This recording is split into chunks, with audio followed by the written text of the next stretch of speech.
Okay, we're back to talk about Murderbot Episode 7, Complementary Species on Apple TV Plus. This episode written by Paul Weitz and Chris Weitz and directed by Roseanne Liang. This episode starts with Guthor and reveals in a flashback that he used to be a spy for the corporate rim, and they had him heavily drugged to try to get him to acquire information from Dr. Mensa. But her attitude and optimism convinced Guthor to leave the corporate rim and come on their mission. In the present, everyone's still skeptical about Murderbot after it killed Lavivi. Guthrin and Penlee want to get rid of it. Mensa, Arata, and Rathi want to keep it around and think if it wanted them dead, they would be already. Murderbot then yells at them to take cover before one of those two-headed monster centipedes surfaces again. But apparently this monster does not want to kill them, but rather to mate with another one on the warm surface of the hopper. After all that business is over with, there is an egg sac hanging from the hopper.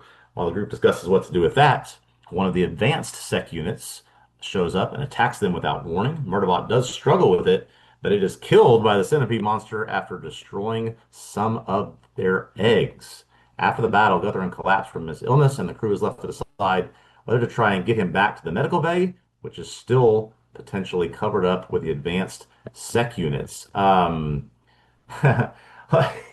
Interesting things happening in this episode all around, but maybe the most interesting, at least in terms of where we come from and where we're going. Do you think it was the flashback at the beginning where we had revealed that Guthrum was a spy working for Corporate Rim and was supposed to gather, I guess, corporate espionage intel from Dr. Mensa, but instead was persuaded by her to come on the mission with him and then switch sides, I guess, for lack of a better term? Yeah, I mean, I enjoyed that scene. It Yeah. was it felt a little bit like with Garathan. How do we say his name? Which one of those?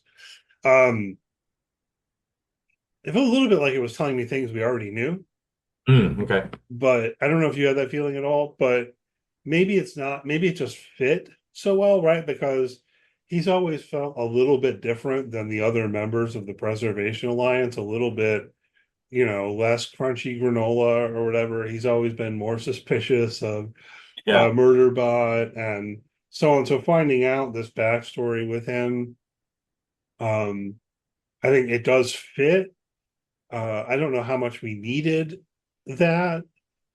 And also towards the end, when he starts telling Mensa that she's being naive about this expedition, Yeah. um, it almost felt a little too on the nose.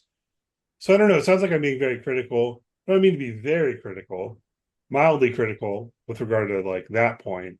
But overall, I enjoyed the scene and the way it continued to characterize these people. I don't know. I think that's what I took from it maybe most, that this was, even though only a couple of people participated in this idea of them playing what I guess they were calling the sweet bitter game. I think that's what Yeah. they refer to it as, is we get a little bit of nuggets of backstory and understanding history and context of some of these characters. I was with you where talking about the naivety of the mission and the Mensa and the people going on it. I still want to know, okay, why? We didn't really get anything more about what they're doing, who these other people are, but it sort of, to your point, rings a little bit hollow when you're talking about how naive you're being about the mission, what you're trying to accomplish, what you're trying to do, and we don't exactly have a lot of intel on what that is. I appreciate to know some of the history of these characters, but yeah, trying to pair it with what's happening now maybe landed a little bit flat. Well, I don't know. I mean, one thing we did get, I think, last week, in terms of their mission, their expedition, it was pretty quick, but it was in there that they're going to a planet like this to collect minerals to then sell the minerals to support the Yeah, Preservation Alliance, which I think is a significant little nugget, right? yeah, Where Labibi was asking, kind of like, where do you get your money? How do you support yourself? And yeah. it turns out that this group that is trying to exist outside of the corporate rim or whatever, right, trying to exist in separation from what seems to be like an ubiquitous corporate presence in the world of the show. Yeah. Um, they still can only support themselves by like buying minerals and selling them to the bad guys, you know. Yeah. So they're not exactly pure or whatever, however you want to but that, so we did get that little bit, which I appreciated. And I think that was last week, and I don't know if we really talked about it on here. With the sweet bitter game, I did feel like the point was more showing us how they do this than Mhm. the information we're getting, right? Yeah, yeah. Which I don't know how it landed for you. I don't know if you checked out my article on tvobsessive.com this week, my recap article. I described all of this and then I said gross. they because I mean, because at the end of each person they snap their fingers and then like, we Yeah, can talk yeah, about it. yeah. And it's like yeah. For me, that seems terrible already. But establishing that so that then in the present, when you've got the kind of interpersonal conflict with Murderbot in Yeah. the aftermath of Murderbot having exploded the Labibi's head, then you get the same kind of thing when they want to form a circle and they start saying like we can talk about it, and Yeah. Murderbot is then thus like um I don't know, I was gonna say my surrogate or kind of audience surrogate or something for like absolutely not, you know. I think that was a good reason why that first scene was necessary. I mean, yeah, it gives us some backstory, but also, yeah, it shows that okay, this is how the people in this universe and this world talk through or handle some of these things or go through some of these discussions. And so when that comes up in the context of okay, well now we can try to include Murderbot into our circle. Yeah, he's just learning more and more that it wants nothing to do with the human aspects of what it means to be human in this world. Well, especially not this. I mean, they have this whole kind of ethos of oh, we can just talk through all of our problems, and Yeah. why did you kill that woman who had a gun to Grathan's head? We could have talked it through, you know. Um, where there does feel to be to me a real kind of naivete, or I guess that's the right word, in Yeah. terms of just like operating in the world. And now they're in the situation where they're under serious threat and still kind of proceeding in that way, which is stupid, right? But also maybe, it is human for sure. But even insofar as we're talking about human beings, like, these aren't my kind of people personally.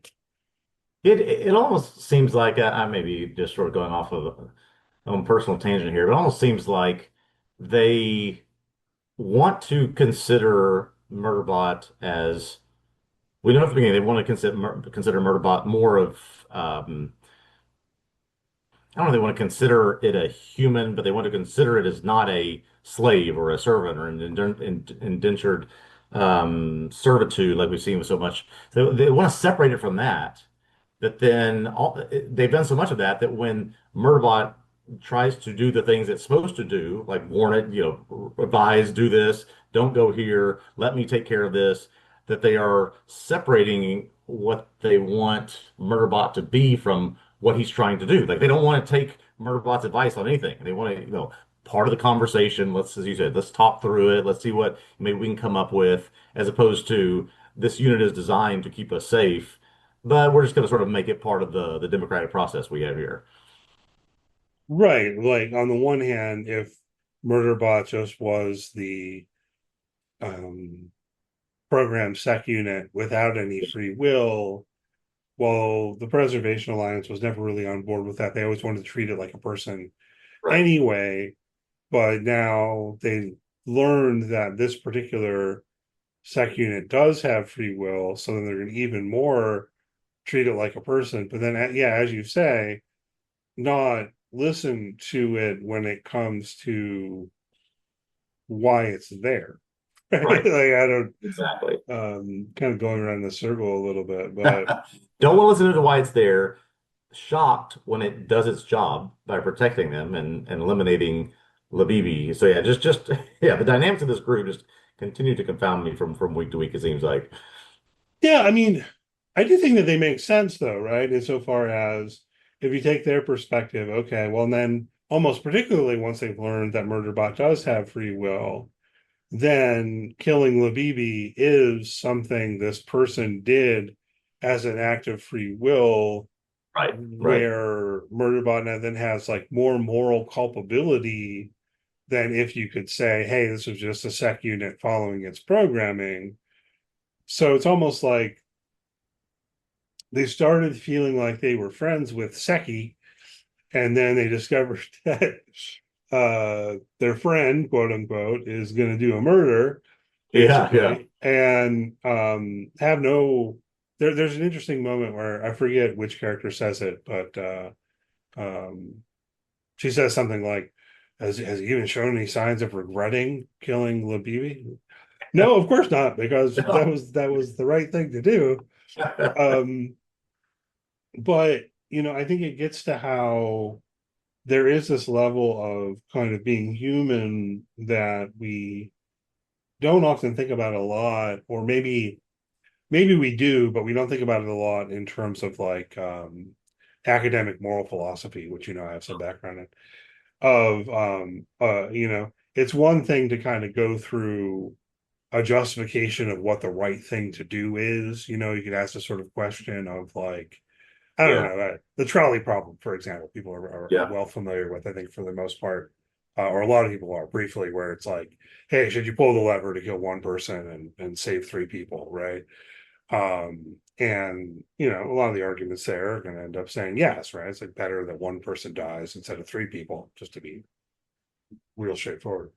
But then there doesn't tend to be a lot of focus on the question of whether, if you do pull the lever and kill the one person, should you feel bad about that? yeah, You know, and I think that this show is playing with a weird level of a human emotion, as it were, where at some level, I think maybe we do want to say that if you're a good person, even if you did think this was the right thing to do, you should still feel bad about it. yeah, yeah, And that's different from, this is the right thing to do and I did the right thing, so I've got a clear conscience, right? It's a weird kind of area, because you're almost tempted to argue, if it really was the right thing to do, you shouldn't feel bad about it. But if you don't feel bad about it, what are you, like a psychopath? You know what I yeah. mean? Like that kind of space is where the show plays with a lot of.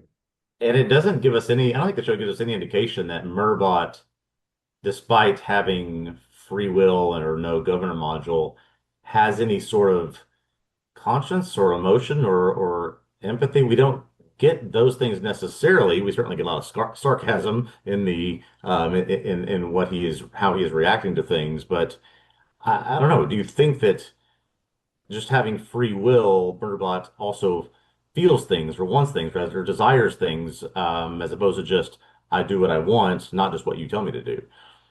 Yeah, I mean, I think what we know is, Murderbot, it feels anxiety and the like, Hmm. right? We know that. That's right. It also has a desire to survive, right? Because there's a fear or worry that will pop up in terms of, hey, if I'm found out, then maybe I'll be melted down and all of that kind of stuff. I don't want that to happen. Should I kill everyone and hijack a spaceship? Right, going back to the beginning, even. Um, yeah, it's probably not going to work out so well. I'll probably end up getting caught and melted down. Right, that Yeah. recurs a bit here. You have that kind of interesting scene where Murderbot's in the woods and thinking about abandoning these annoying people. And there's a level of I don't know, like instrumental reasoning or something, where now Murderbot wants to live. What does Murderbot want to do? It would seem Murderbot just wants to watch his stories. He just wants to, I'm sorry, it just wants to watch TV. So we can take that as we will. But I do agree it's an interesting question they keep playing with, in terms of, to what extent does this being sort of have emotions and desires? And Yeah. I don't know, do you have further thoughts on that? I mean, just that it stood out that you're right. In episode six, we did see some of the, I think, the first strands of emotion in terms of this anxiety, panic, a little bit. Um, but yeah, in terms of desire, you're right. I mean, it's almost singularly focused now on I want to. I don't want to say live a solitary life, but I think it references the episode. I wish I had more storage. I could have just downloaded more episodes and watched TV until I run out of battery. Right? It's just kind of what it wants to do, which is let me have the things that I want and leave me alone. As much as I thought I wanted free will, I don't want free will if it means being a part of this group. I want free will to just do what I want and everybody else just leave me be. Yeah, except then it can't quite bring itself to like abandon these people, Right, you right. know. So why? Particularly now, particularly in the circumstances we're in now, because of course you understand the worry that, oh well, if it doesn't do its job as a sec unit and all of that, it can end up getting in trouble and getting melted down. But now we're in a situation where if it continues to stick with this group of human beings, it's putting its survival at, severe risk here, right? Which it's going to do. Yeah, that's So right. what's going on there is definitely, I think, a big thing to think about, that kind of dynamic of kind of feeling beholden to these people and not being able to abandon them. I mean, that's also playing in something like a space of emotion or desire. Yeah, yeah. I have found it interesting. Um, and it's yeah, we have to move away from thinking that its mission or its directive is now to protect them. It's more of a desire to stay with them and protect them. But in so doing, it's now failed twice in battle with the advanced sec unit. First, it was, I think, Dr. Mensa shows up and is able to gun it down. The second time, this monster comes back after it messes with its eggs. I wonder if we're setting up to reference a 20-year-old movie, Bane breaks Batman's back, but then he rises up after seeing what's going on and goes back to fight him. And okay, this is the time he triumphs, that type of thing. So yeah, when we see this sort of, I'm able to do this, it doesn't seem like I can. It's just he's doing everything he's supposed to do and maintaining that directive of keeping them safe. He just sometimes is not able to actually do that, and he's been bailed out a couple times.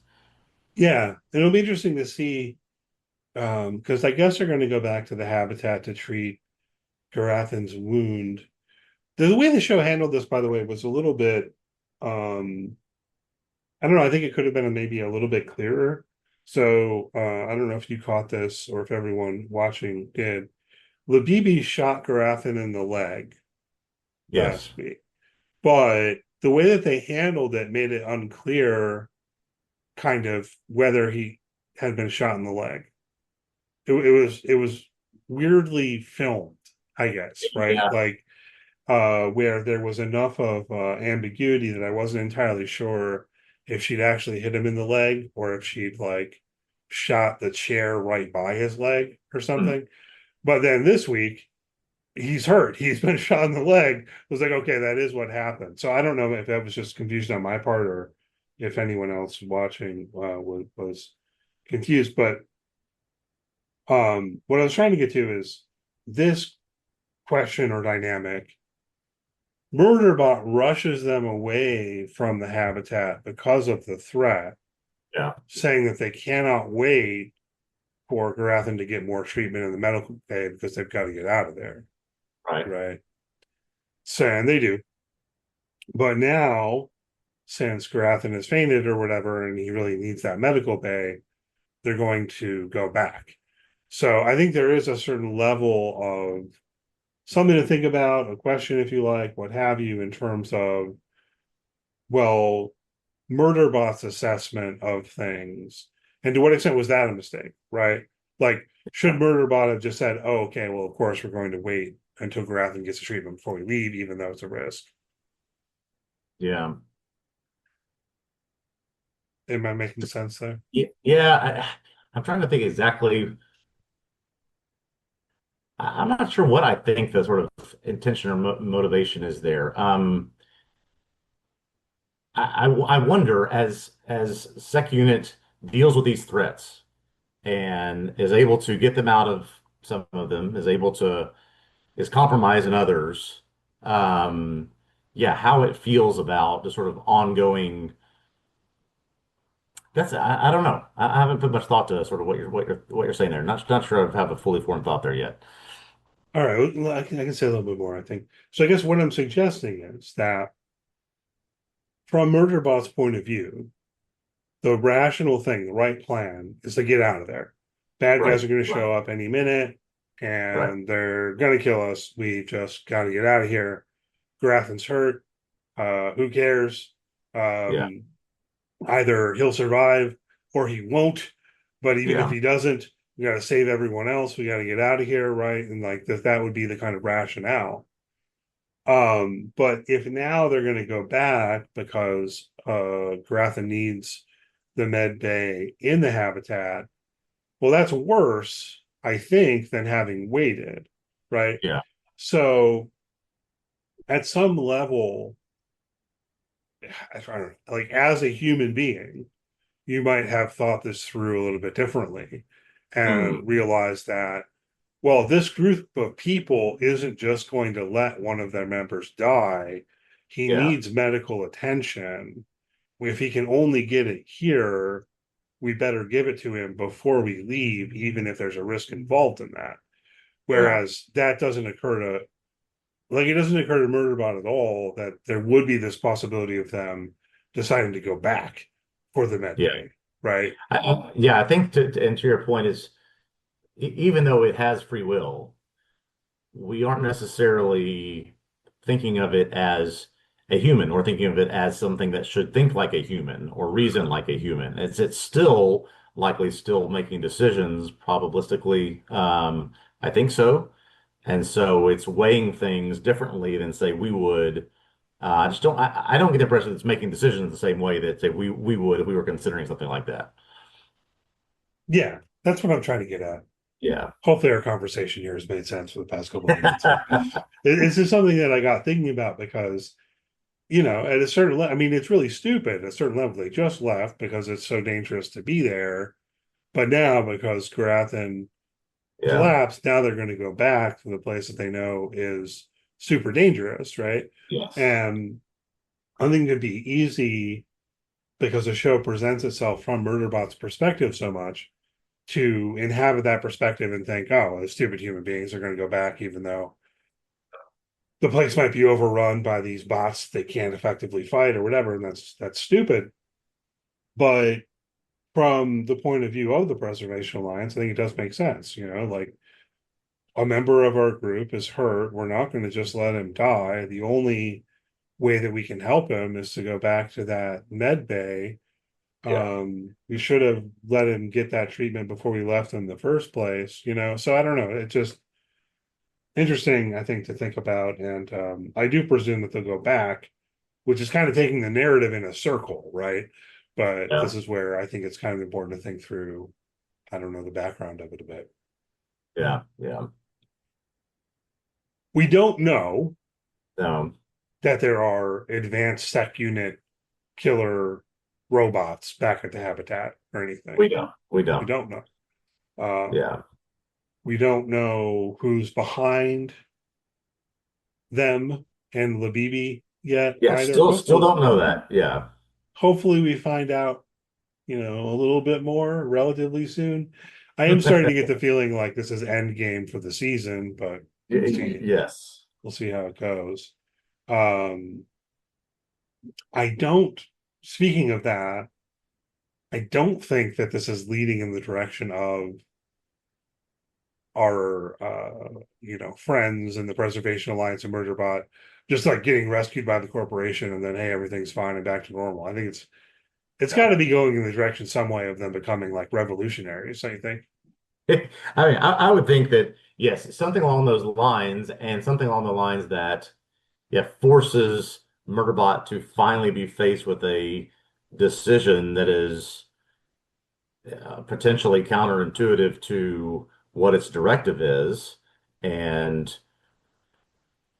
how it evaluates and makes that decision in order to save them, in order to save itself, in order to get what it wants, in order to, I mean, are we headed down a road where it's going to sacrifice itself? I don't know. There's sort of the trolley problem for this Murbot. Would it still sacrifice itself for the benefit of these people, or now that I realize sort of who they are and that that's not a group I want to be around, do I save myself? I think that's a would be an interesting end game. I really think I have no idea where this is headed at this point. Yeah, I don't think it would be that definitive though, insofar as I mean, I'm presuming they want to make multiple seasons of this show, Yeah, and we know that there are multiple books of source material for right. them to pull on. So, um, really curious to see where it's heading. Um, I guess we're going to go back to the habitat and we go from there. We keep saying every week we want more information, basically. And Yeah. at some point, I suppose we'll get it. Do you want to say anything more about the monster?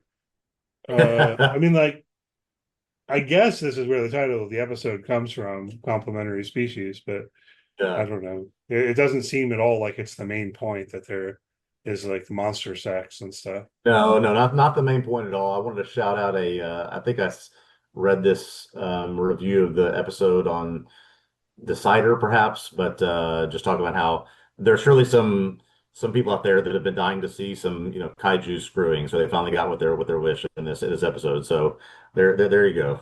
There you go. Yeah. And you get the eggs a sack, and it's good that they didn't get rid of it because that leads to the, you know, Yeah. fortuitous. We learned this in Jurassic Park. Don't ever touch the eggs of species you don't understand. Don't ever do it. Yeah. Yeah, well, man. Okay. And I'm just thinking back now, thinking about the monsters, as it were. Way back at the beginning, we had the attack and then the discovery of that location where that a whole bunch of these sandworm centipedes had died. And that's gotta get folded back in at some point, I would think. Right? What's going on with those spots on the map? Yeah, that like you keep bringing them up for some reason that that can't be just this, right? That'll come up at some point in the future, I think. Yeah, I'm kind of presuming it's the main thing. And probably we had that one little brief line, I don't know, in the series premiere or whatever about maybe it's alien technology. And so that's all I have to latch on to. So I continue to think there's some super special alien tech, and you're going to find out more about that. And that's why all of this stuff's happening, something like that. But That's right. Yeah, I agree. yeah, who's behind it? Why? Are they bad guys? Is everyone a bad guy? You know what I mean? Because I think it's pretty clear the corporation or the corporation rim, or is that a location, or I don't know. Anyway, I think it's pretty clear the corporation are bad guys, right? Like They have forcing to be, people into yes. indentured slavery and Drugging them however to get they're, information. Yeah, yeah, exactly. however they're making these sec units with cloned flesh, and who know why not, man. They're bad. Um, Whoever is threatening the Preservation Alliance here seems bad because they're threatening the Preservation Alliance, right? But we don't really know who they are or what their motivations are at the end of the day, you know? Yeah, and So, I thought, well, okay, we're going to learn that it's the corporate rim because they have spies and they drug people to do their bidding and are trying to gather information, but we're not explicitly told that, at least yet.